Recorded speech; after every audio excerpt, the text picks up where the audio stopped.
isang bagay na gusto kong ibahagi sa inyo. Nung nakaraang linggo, di ko maalala kung Tuesday or Wednesday, kailan ako absent? Wednesday? Anyway, isang araw ngayong linggong to, pumunta ako sa klase at alam niyo naman ang typical na routine sa klase, papasok yung teacher, tatayo yung mga estudyante, babati ako ng good morning, sasabihin ng mga teacher, ng mga estudyante good morning, tapos magpe-pray kami. So one of those days, pumasok ako, tumayo yung mga estudyante, sabi ko good morning, sabi nila good morning. Pagkatapos nun, tumawag ako ng isang estudyante, sabi ko lead the prayer. Tapos yung estudyante, tumayo siya sa harap, at ang sabi niya, isang bagay na pinagpapasalamat ko kasi walang showmanship, walang anything na artificial. Alam ko na totoo sa kanya yung pinag-pray niya. Kasi sabi ng estudyante, Panginoong Jesus, Lord Jesus, ang sabi niya, nagpapasalamat ako sa iyo dahil namatay ka para sa pagkakasala ko. At wala na akong iba, pagputo ng prayer niya, wala na akong ibang dapat ipagpasalamat bukod doon. Sa pangalan ni Jesus, Amen. At yun ang isa sa pinagpe-pray natin lagi. Na naalala nyo nung bago pa tayo mga mananampalataya, yung awe, saka yung amazement natin sa ginawa ng Panginoong Jesucristo sa atin, yung kaligtasan tinanggap natin. Ito yung isang bagay na ipanalangin natin na lagi dapat nananariwa sa atin. At na-capture ng bata na yon kung ano ang dapat epekto ng pag-aaral ng salita ng Diyos sa buhay natin. Pag binuksan natin ang Biblia natin, hindi tayo makakakita ng isang libro ng do's and don'ts. Hindi tayo makakakita ng isang libro na nagtuturo sa atin kung paano abutin ng Diyos. Ang Biblia ay nagtuturo sa atin kung paano tayong inabot ng Diyos nung hindi pa natin kaya at hindi pa natin gustong abutin siya. Ang Biblia ay hindi nagtuturo sa atin ng daan patungo sa Diyos. Rather, tinuturo ng Biblia kung paano inabot tayo ng Diyos. Okay, it's not about us reaching God, it's about God reaching us. At yun ang puso ng Ebanghelyo. Bago po tayo dumako sa ating mensahe, ilang mga paalala, ilang mga komento patungkol sa ating Gospel Hour. Tawagin natin Gospel Hour itong ating evening service. Alam niyo, at palagay ko maiintindihan ni Daddy to at ng lahat ng nangangaral ng salita ng Diyos. Bagamat dapat naman walang tension between these two, minsan, kapag nagpe-prepare ka ng mensahe, kailangan mong mamili kung tututukan mo ba yung tuloy-tuloy na paglago ng mga miyembro doctrinally, theologically, or hihinto ka ba para i-check, para magbigay ng mensahe patungkol sa mga sa mga bagay na pinagdadaanan ng mga miyembro. Okay? Bagamat naniniwala ako na wala nang mas practical kung higit sa theology at ang totoong theology ay practical, kaminsan nagkakaroon tayo ng dilemma at ako nararanasan ko to, pagka magme-mensahe ako, kung yung bang mensahe natin ay patungkol sa mga pangangailangan ng mga miyembro o patungkol sa tinuturo ng Biblia. Ilang mga napansin ko po, kapag ang pinagbasihan natin ay yung sitwasyon ng ating mga church members. Kapag tinignan natin yung sitwasyon ng ating mga kapatiran, mataas ang tsansa na umikot lang sa 5 hanggang 6 na paksa ang mga mensahe natin. Patungkol sa pamilya, patungkol sa mag-asawa, patungkol sa pagtitiwala sa Panginoon kapag sa panahon ng pangangailangan, pag-iwas sa kasalanan. Alam niyo, at naniniwala akong mahalaga yung mga bagay na yun. Pero may mga katuruan sa Biblia na hindi mapag-aaralan by accident. Ngayon, kapag naman nag-aaral tayo ng mga theological concepts, salvation, Trinity, doctrine of last things, itong mga bagay na ito, hindi naman natin pwedeng isawalang bahala yung kalagayan ng ating mga kapatiran. Yun ang dahilan isa sa mga dahilan mga kapatid kung bakit meron tayong Gospel Hour. Okay? At kaya importante na tayo pong lahat ay mayroong iglesia na dinadaluhan sapagkat yung morning service, kung saan mang pong church kayo dumadalo, kung saan kayong church umaattend, ang gusto na, ang desire natin, ang prayer po natin sa inyo, ito yung pagkakataon kung saan ay babahagi natin yung lakad pananampalataya natin, yung paglalakbay natin bilang mga Kristiyano, nakakasalamuhan natin si pastor, na-share natin yung mga pinagdadaanan natin sa kanila. At yun ang panalangin ko. Ang panalangin ko ay meron kayong church na dinadaluhan na talagang gagamitin ng Panginoon para sa inyong lakad pananampalataya. Ngayon, ito naman pong gospel hour. Ang gusto po sana natin gawin dito, bagamat tayo makikinig ng mensahe, mag-aaral ng salita ng Diyos, gusto natin pag-aaralan ng mga katotohanan ng Biblia. Kaya ang gusto sana natin mangyari, meron tayong worship service na dinadaluhan at meron tayong gospel hour na dinadaluhan. Ang isa ay hindi substitute para dun sa isa. Okay? Nawa ay yon ang ilagay ng Panginoon sa puso natin na hindi naman din kasi pwedeng pareho yung hindi naman pwedeng pareho lang yung pag-aaralan natin sa umaga at saka sa hapon. Naiintindihan ko kung pareho lang yun. Ang tanong ba't ako attend ng hapon? Parehas lang din naman pala. Hindi po parehas. At sisikapin namin ni Daddy na gawing magka-jive, gawing magka-connect yung mensahe sa umaga at saka sa hapon. Pero ang panalangin natin, nawa ay itong online service natin ay hindi maging substitute para sa actual face-to-face worship kasama ang mga kapatid sa pananampalataya. Ngayon, kung kayo naman po ay naka-attend na ng morning service, gusto namin kayong anyayahan dito po sa Gospel Hour dahil gusto natin mag-aaral ng salita ng Diyos. Ngayon po ay nasa Book of Romans tayo at pinag-aaralan natin ang pinakamalalim at ang pinakamahalagang katotohanan sa buong Biblia. Ito ang katotohanan kung saan lahat ng katotohanan ay nakasabit. Hindi natin maiintindihan ang ibang turo ng Bible kung hindi natin ito maiintindihan. Higit sa lahat, magkamali na tayo sa lahat. Pagka dito tayo nagkamali, walang kapatawaran yun dahil mapupunta tayo sa impyerno.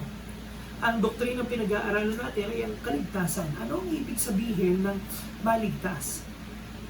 At for a very fundamental topic, for a very fundamental lesson, kinalulungkot ko na maraming mga mananampalataya ang hindi naiintindihan ang kagandahan at lalim ng maging anak ng Diyos. Kaya buksan natin ang ating mga Bible sa Romans chapter 5. Kung kayo po may mga Bible, buksan po natin ang ating mga Biblia sa Romans chapter 5. Nagkasundo po tayo last week na bagamat pwede tayong mag-share screen, pwede po tayong mag-flash dito sa ating online service ng verses natin. Hindi ko po gagawin yon. Instead, inaanyayahan po namin kayo na buksan yung inyong mga Bible. Romans chapter 5. Babasahin po natin verse 6 hanggang verse 11. Romans chapter 5, verses 6 to verse 11. Ang inyong lingkod na lamang po ang babasa at sundan na lamang po ng inyong paningin. Romans chapter 5, verses 6 to 11. For while we were still weak, at the right time Christ died for the ungodly. For one will scarcely die for a righteous person, though perhaps for a good person one would dare even to die. But God shows His love for us in that while we were still sinners, Christ died for us. Since therefore we have now been justified by His blood, much more shall we be saved by Him from the wrath of God. For if while we were still enemies, we were reconciled to God by the death of His Son, much more now that we are reconciled, we shall be saved by His life. More than that, we also rejoice in God through our Lord Jesus Christ, through whom we have now received reconciliation. Salamat sa pagkabasa ng salita ng Panginoon. Tayo manalangin. Panginoon, buksan mo ang puso namin sa kagandahan ng iyong salita at punuin mo kami ng pagkamangha. Pagkamangha, Panginoon, na magbababa sa aming mga puso, magpapakumbaba sa amin, ngunit magtataas amin mula sa aming mga kalumbayan. Dahil sa krus ng Kalbaryo, Panginoon, ibinigay mo sa amin ang pinakamagandang kaloob sa aming mga hindi karapat-dapat. Panginoon, katagpuin mo kami. Sa pangalan ni Jesus. Amen at amen. Tayo po mga kapatid ay nag-aaral ng patungkol sa reconciliation, patungkol sa pagre-restore ng ating nasirang relasyon sa Diyos. Kanina, nagkukwentuhan kami ng aking mga estudyante online. At syempre, tanong ko sa kanila, kamusta yung kanilang Sunday service? Yung mga leaders ng ating Christian club, sila ay may mga church na dinadaluhan. Kaya kinusta ko, kamusta ang nangyari ngayong linggo? Pwede ko rin po sigurong itanong sa inyo yun. Kamusta po ang linggo nyo? Napagod lang ba o nalapit sa Panginoon o nag-matter ba ang Panginoon sa linggong ito? Kanong nakaraan, pinag-uusapan namin sa classroom yung kwento ni Isaiah sa Isaiah chapter 6, Here am I, send me. At ang sabi namin sa klase, gulat na gulat si Isaiah dahil pumunta siya sa templo at hindi niya inaasahang nakakatagpo niya ang Diyos doon. Gaano karaming mga Kristiyano ang gano'n ang karanasan ngayong araw? Pupunta sa church nang hindi naman inaasahan nila na makakatagpo nila ang Panginoon. So, kamusta ang Sunday niyo? Sabi ko sa mga bata. At ang sabi nila sa akin, yung isa nagturo siya ng bata, at ang sabi, ang mensahe daw ng pastor ay patungkol sa pagkakaroon ng childlike faith, pagkakaroon ng pananampalataya na kagaya ng isang bata, at pinag-uusapan namin anong ibig sabihin ito. At meron akong naalala, sabi ko sa mga bata, may naalala akong mensahe ni Tim Keller at gusto kong i-share sa inyo itong ilustrasyon na to. Sabi niya, imagine niyo merong isang makapangyarihang hari, isang hari na kinatatakutan ng kanyang mga lingkod, isang hari na mataas, isang haring maluwalhati, isang haring mayaman, isang hari na ginagalang ng lahat. At itong hari na to, yung kanyang salita ay batas. Siya ang nasusunod, yung salita niya, yung kalooban niya, ang batas ng kanyang kaharian. Yung mga alagad niya ay hindi sukat makatingin sa kanya dahil sa kataasan ng kanyang posisyon. Ang tanong ni Tim Keller, sino ang mangangahas na gumising dun sa hari na yon ng alas 3 ng madaling araw para sa isang basong tubig? Sino ang mangangahas na gumising dun sa hari na yon ng madaling araw tapos ang sasabihin, pahingi po ako, nakunan niyo po ako ng tubig? Sabi ni Tim Keller, yung anak ng hari. Yung anak ng hari, ang makakalapit to sa tatay niya, hihingi ng isang basong tubig ng alas 3 ng madaling araw, at yung tatay na yon, hari siya, mataas ang kalagayan niya, pero yung hari na yon ay babangon sa kanyang kama nang nakangiti, pupunta doon sa kuhanan ng tubig at bibigyan ng tubig yung anak niya. Mga kapatid, yun ang access na meron tayo sa Diyos. Ang Diyos natin ay Diyos ng mga Diyos. Ang Diyos natin ay hari ng mga hari. Siya ang makapangyarihan sa lahat. Pero itong Diyos na to ay may bukas na pandinig para sa atin kapag dumadaing tayo ng ating mga pangangailangan. Minsan hindi natin nare-realize dahil nakasanayan na lang natin sabihin pinoprovide ng Diyos yung pangangailangan natin. Hindi natin naiisip kung gaano kataas itong nagbibigay ng pangangailangan natin. Ang nagbibigay ng pangangailangan natin ay hari ng mga hari. Imagine niyo sa kanina ang sabi ni Ate Lenlen kanina ay ang sabi ni Ate Lenlen yung pangangailangan ng pamilya. Ang sabi ni Ate Lenlen yung mga pang-araw-araw na pangangailangan. Ang sabi ni Kuya Jumuel yung kalagayan ng kanyang mga anak. Naisip niyo ba yung bakit tayo may karapatan na lumapit sa Diyos na ito para sa pang-araw-araw nating pangangailangan? Saan tayo? Meron ba dito na kapag may pangangailangan ka bukas na bukas, babiyahe ka, pupunta ka ng Malacanang, kakatok ka ron, tapos hihingi ka, pakibigay niyo ako yung aking panggastos, Mr. President? Alam kong hindi niyo gagawin yun. At ang pwedeng sabihin sa atin, sino ba tayo para pumunta doon? Sino ba tayo para papasukin doon? Pero tayo mga kapatid ay binigyan ng access ng Panginoon. Binigyan ng access na makalapit sa Kanya. Gaano kalaking pribilehiyo yon? Gaano kalaking pagpapala na ang hari ng mga hari, ang banal na Diyos, ay nagbubukas ng pandinig para sa atin. Hindi libre yung pribilehyo na yun. Yun ay binayaran. Yun ay pinagbayaran ng ating Panginoon sa Kristo sa krus ng Kalbaryo. At yun ang pinag-aaral natin ngayon.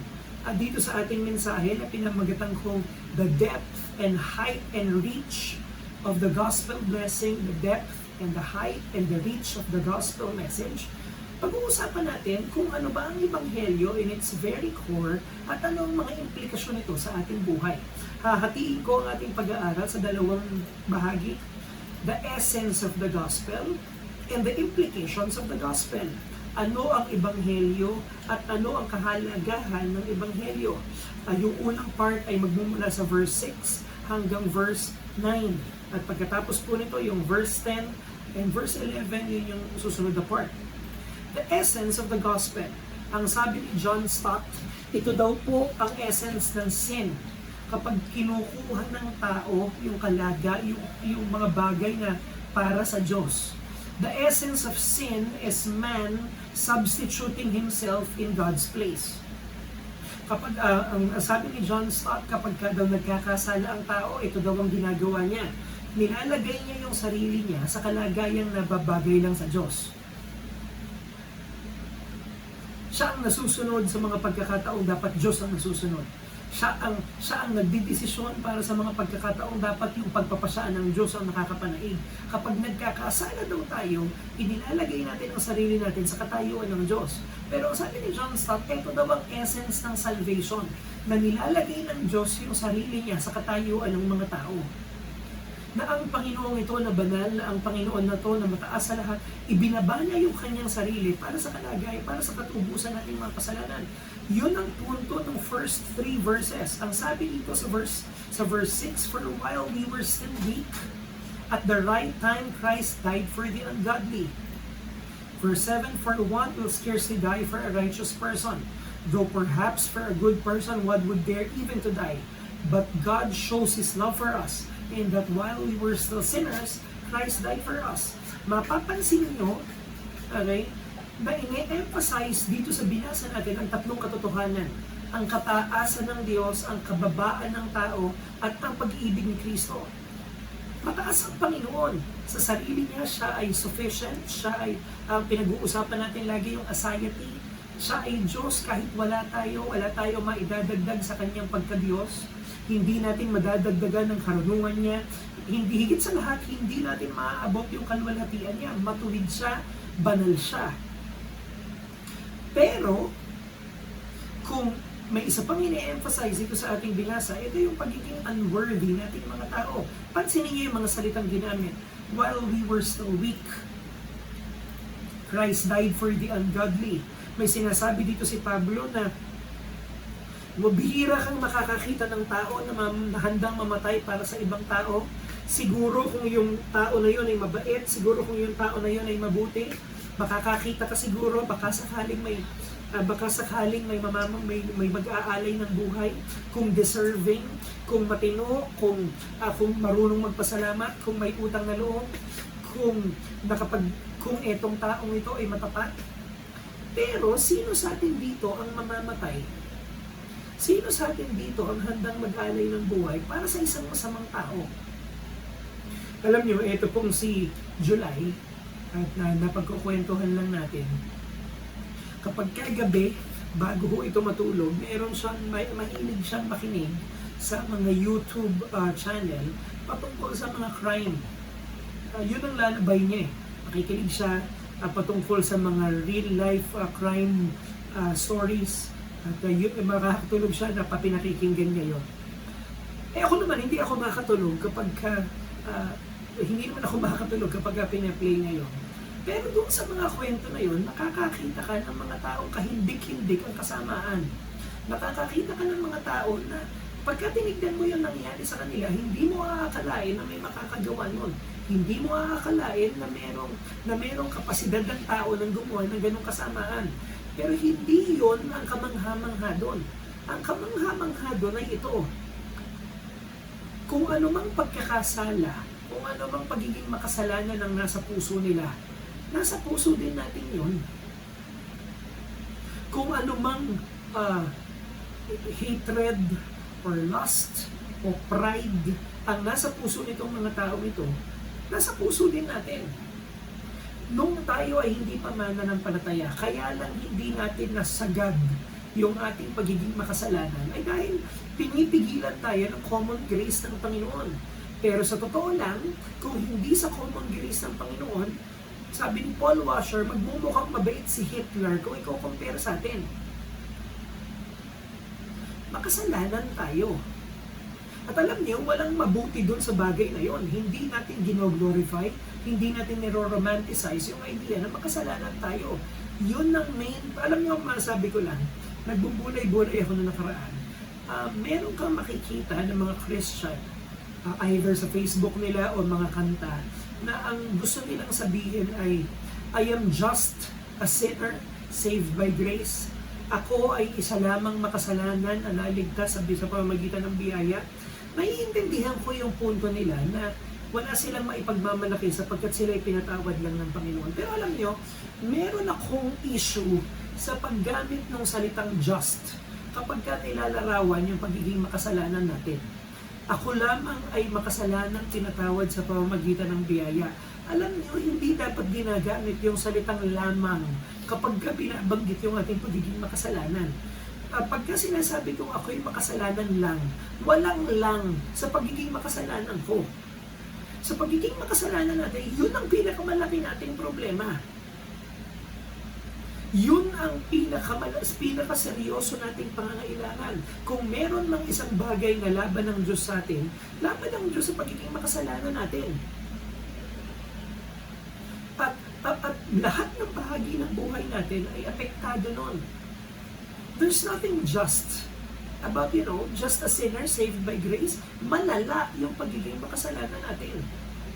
Ngayon, bilang mga mananampalataya, dumadaing tayo na iniinda natin yung mga natitirang kasalanan sa buhay natin. Partida, bawas na yon. Partida, ang sabi, naalala ko yung sinabi, hindi ko maalala kung sino, imaginein mo na yung ahas, pinugutan mo ng ulo, pinutol mo yung ahas, at maaaring yung ulo nun sa loob ng ilang segundo makakakagat pa, pero putol na ulo nun. Sabi niya, ganun daw ang kalagayan ng isang Kristiyano na nakikipaglaban sa kasalanan niya.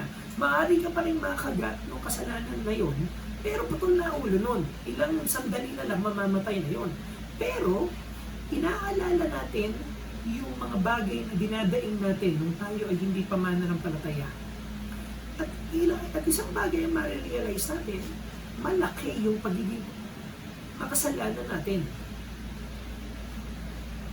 Sabi rito ni Pablo sa Romans chapter 5, nung tayo yung makasalanan pa, namatay si Kristo para sa atin. Bakit? Bakit gagawin ng Panginoong Kristo yun? Sino tayo? Sino siya para mangyari yun? Ito ang dahilan kung bakit pagdating daw natin ng langit na bayan, kapag kayo mga mananampalataya ay umawit na ng patungkol sa kaligtasan, yung mga anghel ay hindi makakasabay doon sa awit natin. Dahil hindi nila maiintindihan bakit mamamatay ang kabanal-banalan para sa karumi-rumihan.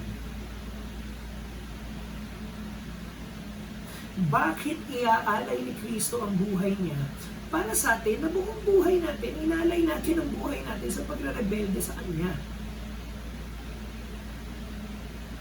Ito ang puso ng Ebanghelyo.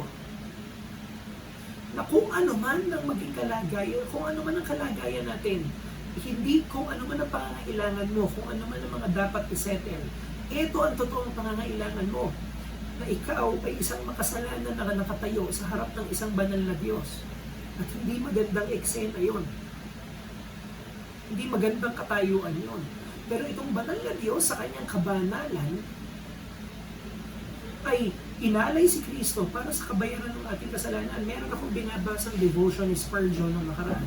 Ito yung sabi niya, alam niyo kung bakit dapat tayong mapunta ng impyerno? Ito ay dahil sa hustisya ng Diyos. It's because of God's justice that we have to go to hell.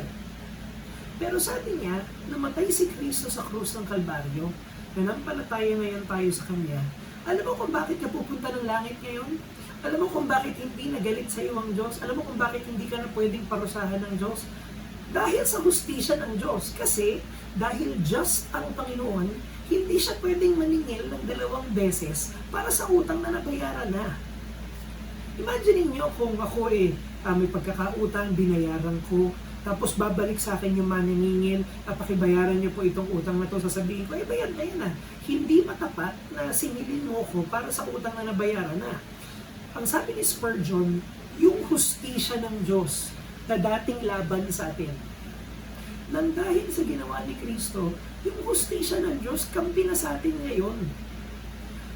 Kung ikaw ay mananampalataya na, para ikaw ay ipadala ng Diyos sa impyerno, kakailanganin niyang baliin yung justice niya. Alam niyo kung bakit?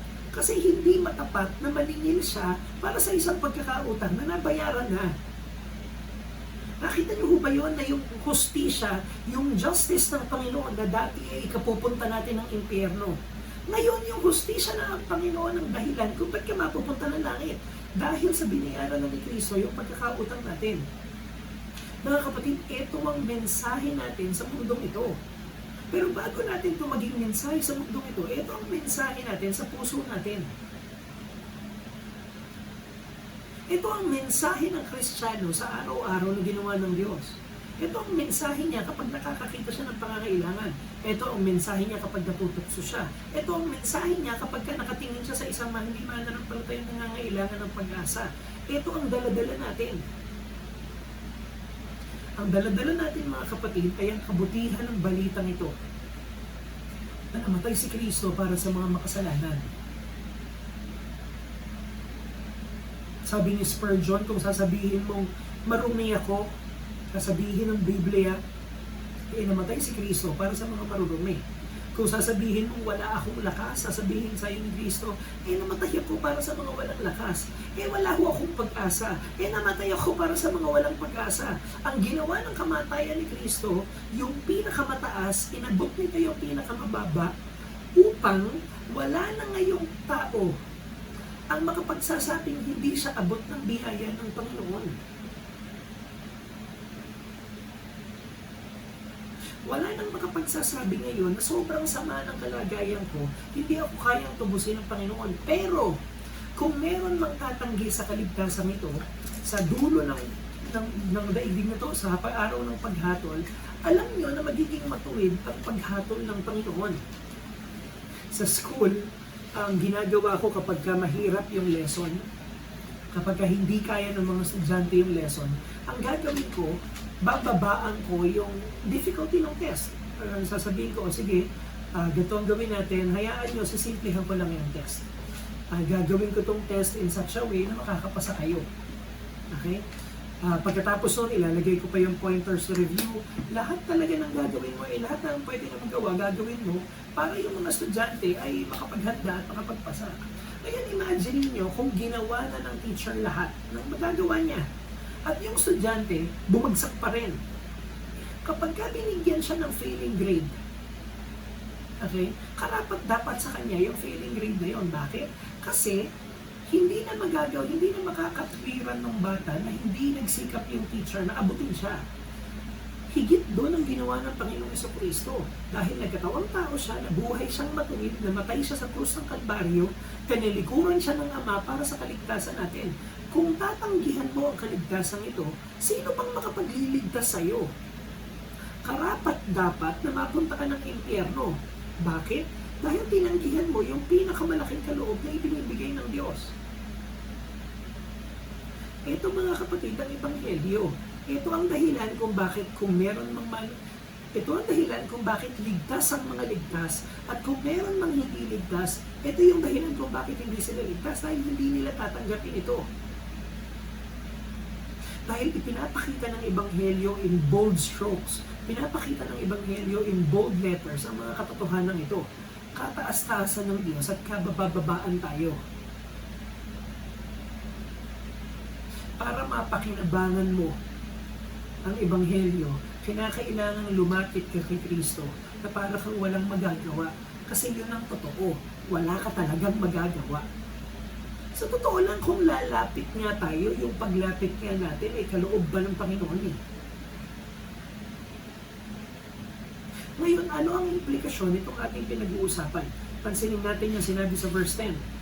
For if while we were enemies, habang tayo ay kagalit pa, kaaway, kaalit ng Diyos, we were reconciled to God by the death of His Son. Tayo nakipagkasundo sa Panginoon sa pamamagitan ng kamatayan ng Kanyang anak. Much more now that we are reconciled, shall we be saved by His life. Ito ang logic ng verse 10 at alam nyo medyo mahirap sundan to. Alam nyo, kapag binabanggit sa Biblia yung idea ng kaligtasan, binabanggit ito ng tatlong tense. Merong kaligtasan past tense, merong kaligtasan present tense, at merong kaligtasan future tense. Okay? Pero kayo mababasa sa Biblia ng mga talata na ang mga Kristiyano ay naligtas na.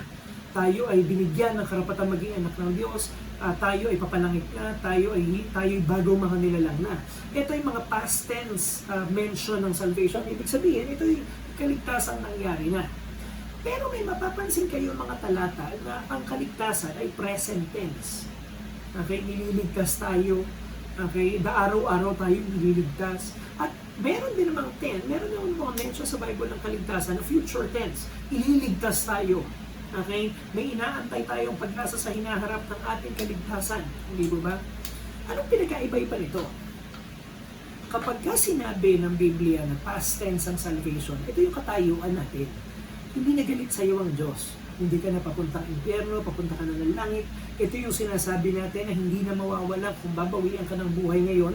Kung ikaw ay nananampalataya sa Panginoong Hesukristo, ikaw ay maliligtas. Sigurado yun, hindi yun nakadepende sa performance mo, nakadepende yun sa performance ni Kristo nung siya'y nabubuhay pa hanggang siya'y namatay sa krus at nung siya'y nagbagong muli mula sa patay. Okay, yun yung past tense. Pagka ang kaligtasan ay pinag-uusapan in the present tense, ang pinag-uusapan dito, ito yung kapangyarihan ng kasalanan sa ating buhay. Araw-araw, naniniwala ba kayo na nililigtas pa rin tayo ng Panginoon? Hindi ka nililigtas mula sa kaparusahan ng impyerno, pero nililigtas pa rin tayo ng Panginoon sa mga maling gawin natin, sa kasalanan natin, sa mga kahinaan ng laman natin. Nililigtas tayo ng Panginoon. At yung mention ng kaligtasan in the future tense, ito yung araw na kukunin na tayo ng Panginoon at aalisin na tayo sa presensya ng kasalanan. O ngayon, ano ang sinasabi dito sa verse 10? Sabi niya, kung tayo ay naligtas, na-reconcile sa Panginoon sa pamamagitan ng kamatayan ng kanyang anak, hindi ba tayo ngayon ay maliligtas sa pamamagitan ng buhay ng kanyang anak?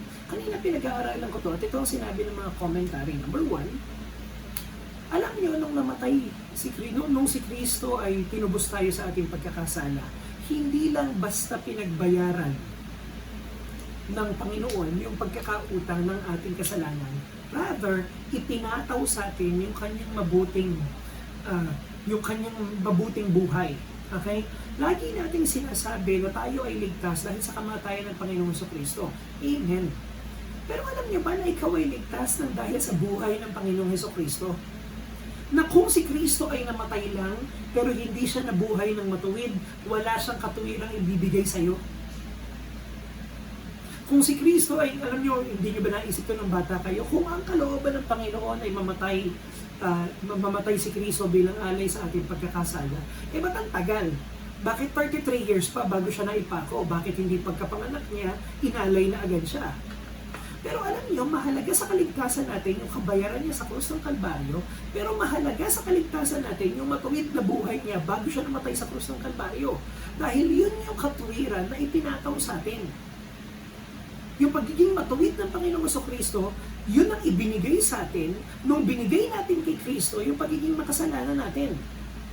Kaya alam nyo, hindi lang tayo basta naligtas dahil sa kamatayan ni Kristo. Tayo ngayon ay naligtas sa pamamagitan ng matuwid niyang pamumuhay. Pero hindi lang yun mga kapatid, si Kristo ay nagbango muli mula sa patay. Siya ay nag-resurrect. At ang sabi sa atin ng Bible, siya ngayon ay nasa kanan ng Ama, making intercessions for us.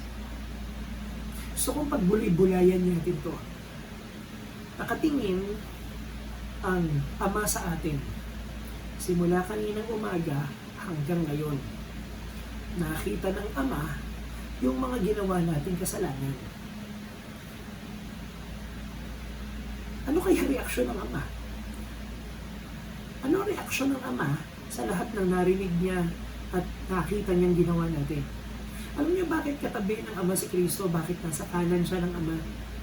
Kasi sa tuwing magkakasala yung mga anak niya, sasabihin ni Kristo sa Ama, Ama, bayad ko yan. Huwag mong hatulan niyang anak mo na yan dahil bayad ko yan. Kung binayaran ko yan sa krus ng Kalbaryo, sapat yung aking kabayaran para dyan sa kasalanan na yan. Yun ang sinasabi ng Romans 5:10 na yung tagapagligtas natin, nabuhay siya ng matuwid, kaya meron tayong katuwiran. At ngayon ay nabubuhay siya, kaya meron tayong tagapamagitan sa Ama. Ngayon, ano ang implikasyon nito? Ano ang sinasabi? Tignan niyo yung sinabi sa verse 11, more than that, we also rejoice in God through our Lord Jesus Christ, through whom we have now received reconciliation. Tayo ngayon ay nagagalak sa Panginoong Jesucristo, ng kapamamagitan niya tayo nakipagkasundo sa Ama. Ito ang buhay mananampalataya. Ito ay buhay ng isang kasundo ng Diyos. Reconciled. Dating kaaway, ngayon ay tinatanggap at minamahal na. Lagi hindi ako mapapagod sabihin, at lagi ko sinasabi to sa ating mga mensahe, bakit reconciled at hindi lang forgiven? Bagamat tayo ay forgiven. Paalala ko yung pinakikinggan kong preacher, ang sabi niya, kasi kung ang kaligtasan ay forgiven lang, ang ibig sabihin ito, pinatawad ka na, makakaalis ka na. Ka nang uulit, ha? Pero alam niyo, ang reconciliation na ito, pinatawad ka na, ngayon makakalapit ka na. Pinatawad ka na, ngayon makakalapit ka na. Hindi ka pinatawad na parang violation ng isang pagka ikaw ay nagdadrive, violation mo, at sinita ka ng isang traffic enforcer, tapos nakiusap ka, sasabihin mo, represensya na ho kayo, first time ko, nagmamadali ho, may emergency, hindi ko ho napansin, etc. etc. Sasabihin sa'yo ng traffic enforcer, o sige na, warning, okay na yan, makakaalis ka na. Hindi ganon ang kaligtasan natin. Hindi ka niligtas para makakaalis ka na, hindi. Pinatawad tayo nang makalapit na tayo. Halika na. Ang sabi, ang tawag sa atin, hindi na ako galit, makipag-usap ka sa akin. Magkasundo na tayo eh. Kung tayo man ay dinidisiplina ng Panginoon, ito ay disiplina ng pag-ibig dahil ito ngayon ay isang Diyos na hindi nagalit sa atin. Ano ang implication nito mga kapatid sa buhay natin? Anong gagawin natin? Paano natin mapapahalagahan ito? Paano natin maisa sa buhay ito? Hindi ko alam sa inyo, pero bukas, meron akong isang estudyante na ngayong gabing ito nag-aalala kung anong mangyayari sa kanya kapag binawian siya ng buhay. Meron akong balita sa kanya. Meron akong ikukwento sa kanya na makakasolve ng kanyang tapang sa buhay. Mga kapatid, hindi ba natin gugustuhin na mas makilala ang Panginoon na ito? Hindi ba natin gugustuhin na makatagpo ang Panginoon na ito?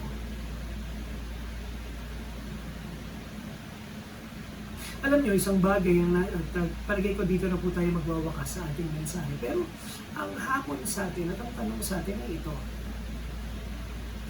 Alam niyo, kapag tinitignan natin yung mundo, kapag tinitignan natin yung kanilang mga pinaglalagakan ng panahon, kapag tinitignan natin yung pinaglalagaan nila ng buhay, lagi nating sinasabi, napakasigasig nila sa mga bagay na hindi totoo. Napakasigasig nila para sa mga peking treasure. Napakasigasig nila para sa mga kagalakang walang katotohanan. Alam niyo, ang isang bagay na pinagtataka ko, bakit yung mga taong yun very devoted sa kanilang false treasures, yung mga Kristiyano, napaka-lukewarm sa kanilang totoong treasure. Alam niyo ang katakataka, Yung mga tao ngayon masayang masaya para doon sa peke nilang laruan. Tapos tayo ngayon ay nagsasabing tayo ay may totoong treasure. Nagsasabi na tayo ay may totoong pagkakakilala sa Panginoon. Nasumpungan na natin yung talagang makakasatisfy. Pero para sa mga taong nakasumpong ng nakakasatisfy, ang langya natin, parang hindi naman tayo nakasumpong ng treasure talaga. Alam niyo, pinag-uusapan namin nung aming mga estudyante nung nakaraan. Ultimately, ang issue ng lifestyle, ang issue ng morality, ang issue ng mabuting pamumuhay, ang issue ng good behavior, ay nagsisimula sa desire. At ang tanong natin ay ito. Ang tanong ko sa mga estudyante ko noon, ano ba talaga kinagagalak mo? At palagay ko, dito magandang tapusin ang mensaheng ito. Mga kapatid, ano ba talagang kinagagalak natin? Nawa ay pagbulay-bulayan natin yan sa pagtatapos ng mensaheng ito.